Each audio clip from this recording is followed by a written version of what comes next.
Hello, hello. ഇതെവിടെയാണ് എൻ്റെ മോള്? ഞാനിവിടെയൊക്കെ തന്നെ ഉണ്ട്. നമ്മളൊക്കെ അറിയപ്പോ. എന്നെ അറിയാണ്ടിരിക്കാൻ ഞാൻ അത്ര അങ്ങ് പോയോടോ എൻ്റെ കയ്യിൽ നിന്ന്. അനക്ക് എന്താടോ ശരിക്കോട് പണി? എന്നെ വിളിച്ചാലും കിട്ടണില്ല. അയ്യൻ്റെ ഭയങ്കര ബിസിയാണല്ലോ കോള്. കോളിയോ? ആ, ഞാൻ ബിസി ഒന്നല്ല. എത്ര തവണ വിളിച്ചിട്ടാന്നറിയാം എന്നെ എനിക്കൊന്ന് കൊള്ള കിട്ടിയത്. ഫോണ് സൈലന്റ് ചെയ്തായിരിക്കും. അങ്ങനെയാണോ ആവശ്യം? ഞാൻ വെറുതെ തെറ്റിദ്ധരിച്ചു. നിങ്ങൾ എപ്പോഴും തെറ്റിദ്ധരിക്കല്ലോ. എൻ്റെ പൊന്നാര മോളെ, എന്നെ ഞാൻ തെറ്റിദ്ധരിക്കാറുണ്ടോ? നിങ്ങളല്ലേ ഇപ്പൊ പറഞ്ഞത്. അങ്ങനെയല്ല, വിളിച്ചിട്ട് കിട്ടിയില്ലേ, അപ്പോൾ ഒരു എന്തോ പോലെ. ഒരു സങ്കടം. സങ്കടമൊന്നുമില്ല, എന്നാലും എന്നാലില്ല. അല്ലടോ, ഓയ്, എന്താണ് അവിടെ വിശേഷങ്ങൾ? കുറേ ആയി. ഇവിടെ പ്രത്യേകിച്ചൊന്നുമില്ല, എന്നാലും കുഴപ്പമൊന്നുമില്ല. അല്ല, ഈ അവസാനം കോള് കട്ട് ചെയ്ത് കരഞ്ഞിട്ടില്ലേ? അതെനിക്ക് സങ്കടം വന്നിട്ടാ. കഴിഞ്ഞിട്ട് ഇന്നല്ലേ വിളിക്കണം പിന്നെ ഞാൻ. അതുകൊണ്ട് ചോദിച്ചത്, അവിടെ എന്തെങ്കിലും പ്രത്യേക വിശേഷം വല്ലതും ഉണ്ടോ? വിശേഷമൊന്നുമില്ല, പിന്നെ കുഴപ്പമൊന്നുമില്ല. അതെ, ഓയ്, അന്ന് എന്തിനെന്നെ സങ്കടപ്പെടുത്തിയേ? അതാ എൻ്റെ പറച്ചിൽ കേട്ടപ്പോൾ എനിക്കങ്ങ് സങ്കടം വന്നു. അപ്പം ഞാൻ എന്നെ സങ്കടപ്പെടുത്തി. ഇഷ്ടമല്ലാട്ടോ ഇങ്ങനെ സങ്കടപ്പെടുത്തണമെന്ന്. അതെനിക്കറിയാലോ. എടോ, ഓയ്, ഞാനൊരു കാര്യം പറയട്ടെ. പറയ്. ഈ മിണ്ടാണ്ട് ഇരുന്നപ്പോൾ എനക്കെന്താ തോന്നിയത്? ഞാൻ മിണ്ടാണ്ടിരുന്നപ്പോഴോ? ആ, എന്നോടെന്താ തോന്നിയെന്ന്. അങ്ങനെ എനിക്ക് പ്രത്യേകിച്ചും തോന്നില്ല. പിന്നെ ഒരു വിഷമൊക്കെ വന്നു. അതെല്ലാവർക്കും ഉള്ളിൽ വരുന്നതല്ലേ.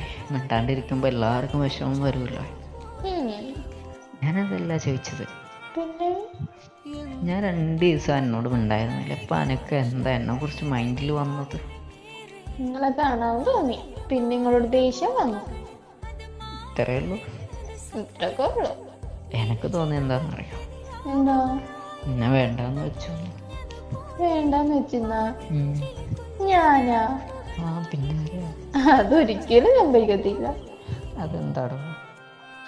അതേ, ഓയ്, നമുക്ക് രണ്ടാളും അങ്ങോട്ടും ഇങ്ങോട്ടേ സ്നേഹം ഉണ്ടായോണ്ടാ. അതൊന്നുമല്ല. അതൊക്കെ തന്നെ. അതൊന്നുമല്ല. പിന്നെന്താ? നമ്മൾ ഒരുപാട് കാലം സ്നേഹിച്ചല്ലേ. ഇനി അതിനൊന്നുമില്ല, പറഞ്ഞോട്ടെ. പറയ്. അല്ല, ആൾക്കാർ വിചാരിക്കില്ലേ ഇത്രയൊക്കെ സ്നേഹിച്ച് കിട്ടിയിട്ടും പിന്നെയും അവർ പിരിഞ്ഞല്ലോ എന്ന് പറയില്ലേ. ഇനി പിരിഞ്ഞിട്ടില്ലല്ലോ. അതുകൊണ്ടല്ലേ ഈ അതൊന്നും പറയാത്തെ? അതുകൊണ്ടൊന്നല്ല, എൻ്റെ മനസ്സിൽ ഇപ്പം എനിക്കറിയാമല്ലോ. ഈ ഇപ്പോൾ വിളിക്കുമ്പോൾ ഇങ്ങനെ സംസാരിക്കും, പിന്നെ കുറേ കഴിഞ്ഞ് വിളിക്കുമ്പോ ഈ വേറെ രൂപത്തിലായിരിക്കും സംസാരിക്കുക. അതെനിക്ക് ദേഷ്യം വന്നിട്ടായിരിക്കും. അപ്പം പറയാനുള്ളതെല്ലാം അവിടെ നിന്ന് പറഞ്ഞു തീർക്കുമല്ലോ. അതുകൊണ്ടാണ് ഞാൻ ചോദിച്ചത്, എൻ്റെ മനസ്സിൽ എന്താണെന്നറിയാൻ. മനസ്സിലാ? ആന്നേ. എന്റെ മനസ്സിലേ ഓയ്, കേൾക്കട്ടെ. ഒരുപാട് സ്നേഹമുണ്ട്. അതിൻ്റെ മനസ്സിലുള്ള സാധനമല്ലേ? ആരെ? എൻ്റെ മനസ്സിൽ. അപ്പൊ എന്റെ മനസ്സിലോ? എൻ്റെ മനസ്സിലുണ്ട്. പോരെ, അതവിടെ അങ്ങ് തീർന്നില്ലേ. ഇനി പിണങ്ങാൻ നിൽക്കല്ലേ. ഇടക്കൊക്കെ പെണ്ണുങ്ങ. പിണങ്ങാൻ നിന്നാ ഇനി ഇണങ്ങാൻ ഞാൻ നിൽക്കുകയല്ല. അതെന്താ, എന്നോട് സ്നേഹം ഇല്ലാത്തോണ്ടാ? അതൊന്നും അല്ല, പിന്നെ വെറുതെ രസം. പിന്നെ വല്ലാണ്ട് രസം കൂടാൻ കാട്ടാ. അതിന് ഇങ്ങനെ ദേഷ്യപ്പെടണോ? ദേഷ്യപ്പെട്ടെന്നല്ല, കാര്യം പറഞ്ഞതാ. ആയിക്കോട്ടെ സാറേ.